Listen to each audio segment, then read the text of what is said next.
नंद बाबा दान कर रहे हैं। इतना दान किया कि जो ब्राह्मण थे वो चांदी के बर्तन लेके जा रहे थे। एक पंडित जी जा रहे थे तो दूसरे पंडित जी ने पूछा, भैया क्या मिला? बोले चांदी के बर्तन मिले। बोले अरे बाबरे, गेट नंबर 2 पे जाता तुझे सोने के बर्तन मिलते। अब उसने चांदी के बर्तन वहीं पटक दिए, दौड़ पड़ा गेट नंबर 2 के लिए। गेट नंबर 2 पे पहुंचा, सोने के बर्तन लेके आया तो तीसरा ब्राह्मण मिल गया। बोले क्या मिला? बोले सोने के चमचमाते बर्तन देख। अरे बोले बाबरे, गेट नंबर 3 पे जाता तुझे हीरा मिलते। अब जैसे हीरा को नाम सुना सो सोने की थाली पटक दी, दौड़ पड़ा। ऐसा क्यों हो रहा? बोले गोकुल में नारायण का अवतार हुआ है तो मैया लक्ष्मी प्रसन्न होके ताता थैया करके नृत्य कर रही हैं, पूरे गोकुल में नाच रही है, नृत्य कर रही है। मैया यशोदा अपने कन्हैया को लेटाए हैं, सब बधाई लेके आ रहे हैं। तो नंद बाबा भी परेशान।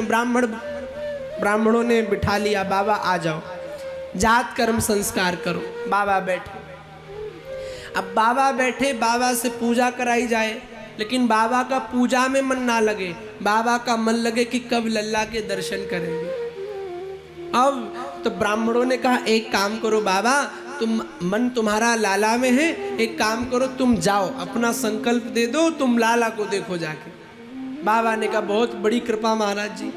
अब बाबा चले तो दूसरा छोरा मिल गया। बोले बाबा, लल्ला के दर्शन ऐसे ना करे, सुंदर तैयार होके जाना पड़ता है। अच्छा ऐसी बात। और छोरा लियो रे बढ़िया काली वाली डाई। अब बाबा ने सुंदर डाई लगाई, बढ़िया मूछन पे बाबा ने बढ़िया कौन सो इत्र लगायो? कोई बताएगा वो बढ़िया वाला इत्र कौन है? फॉग? नहीं, बाबा ने फॉग तो नहीं लगायो। बढ़िया सो इत्र लगायो मूछन पे, बढ़िया चौबंदी पहनी, दमकती हुई बढ़िया सुंदर सी, अब बढ़िया साड़ी पहनी। बाबा तैयार होके सुंदर जाने लगे।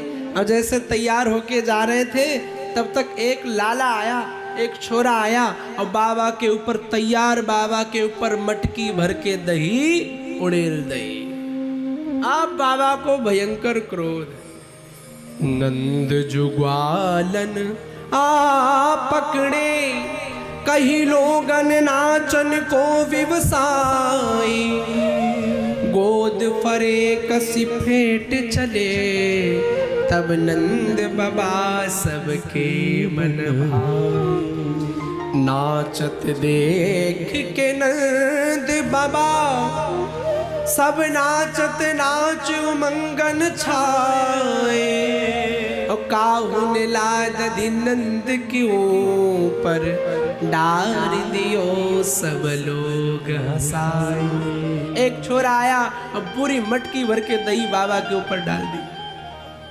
अब बाबा बड़ा गुस्से में। अच्छा, आप सुंदर ब्यूटी पार्लर से तैयार होके आओ। अब आप लोगों से इसलिए पूछ रहा हूँ क्योंकि ब्यूटी पार्लर का ज्यादातर प्रोडक्ट और काम आप ही के डिपार्टमेंट के पास है। आप सुंदर तैयार होके आओ, अब कोई आपके ऊपर एक बाल्टी पानी डाल दे तो कैसा फील होगा बताना चाहेंगे पत्रकार? कैसा फील होगा आप लोगों को? पूजा करोगी? आरती तो उतारोगे नहीं? हाँ, अपना असली अस्त्र बेलन। एक बार जोर से बोलना पड़ेगा, राधे। बाबा को बड़ी गुस्सा। बाबा ने ग्वाल वालों से कहा, अभी इतना खर्चा करके तैयार हुआ और इतनी जल्दी तुमने सब बिगाड़ दिया। तो ग्वाला ने कही, बाबा लाला के दर्शन करने जायो है ना तो दूध दही ते स्नान करके सब जावे। अच्छा लाला, ऐसी बात? अब बाबा ने बड़ी वाली चाबी निकाली जिसमें कम से कम नहीं 800 कुंटल दही रखा था। जा बेटा, सब दही निकाल के आ। और सारा दही निकाल के लाए। बाबा ने कहा, सब पे डालो। अब भर भर के मटका दूध और दही एक दूसरे पर सब फेंक रहे। कुछ तो दही के गोले बना रहे और बना के दूर से चला के मारते। तो एक मैया थी, सामने से आ रही थी। एक ग्वाला ने ऐसे गोला चला के मारो। सो मैया ने पूछा, का भयो? सो मैया के दांत नहीं थे तो गोला सीधे मुख में चला गया। रुकने की कोई सुविधा नहीं थी। बोली का भयो? तो ग्वाला ने कहा पतो नाए चली। बोले नाए। बोले मीठो खायो? बोले हाँ। बोले क्यों? बोले बधाई है लालो भयो है। पूरे ब्रजमंडल में बधाई ताता थैया करके मन रही है, सब बड़े भाव से बधाई मना रहे हैं। मैया यशोदा बैठी है, अपने लाल को पलने में बिठा रखा आंगन में, और धीरे धीरे झूला झुला रही हैं, धीरे धीरे झूला झुला रही है। नंद बाबा भी बड़े प्रमुदित हैं, चारों ओर जय जयकार है कि नंद के लाला भयो है, बधाई हो। मैया बड़ी प्रसन्न है, 80 वर्ष के बाद लाला भयो है। और प्रसन्न होना भी चाहिए।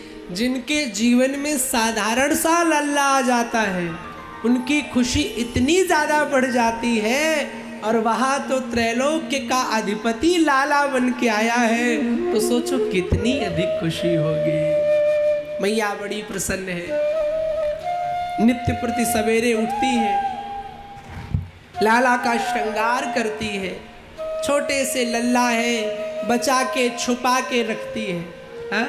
आँखों में बसा के, मन में तुझे बसा के, कर लूँ मैं बंद आँखें, पूजा करूँगी तेरी। और सच बताओ तो भगवान छुपाने का ही विषय है।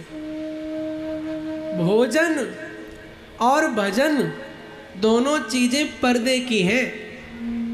कोशिश करो भोजन भी करो तो एकांत स्थान पर, और भजन भी करो तो ज़्यादा उसका प्रदर्शन नहीं होना चाहिए। कई मैया होती हमारे पास आती, गुरुजी हम रोज सवेरे 4 बजे उठ जाते हैं। अरे भाई उठ जाती हो तो क्या एहसान करती हो? हाँ गुरुजी हम 10 माला करते हैं। अरे तो क्या हो गया 10 माला, 20 माला कर लो। अपनी भक्ति का बहुत ज़्यादा प्रदर्शन नहीं करना चाहिए। लाला तो छिपा हुआ होना चाहिए, ईश्वर तो आपके अंतःकरण में होना चाहिए। वो संसार का विषय नहीं है, वो बताने का विषय नहीं है। कई लोग समाज में ऐसे भी होते हैं, खुद अच्छा काम करेंगे बढ़िया बात, लेकिन अगर पड़ोसी थोड़ा सा बुरा करे तो कहते महाराज मुझे देखो 10 बजे तक माला करता हूँ और ये 10 बजे तक सोता रहता है। यानी खुद की प्रशंसा और बगल वाले की बुराई। हाँ यह भी भक्ति का स्वरूप नहीं है। आप अच्छे हो अच्छी बात है, पर सामने वाला कैसा है उससे आपसे क्या लेना। आप तो आपकी राह चलो, आप तो आपके भाव से चलो, तब कल्याण होगा।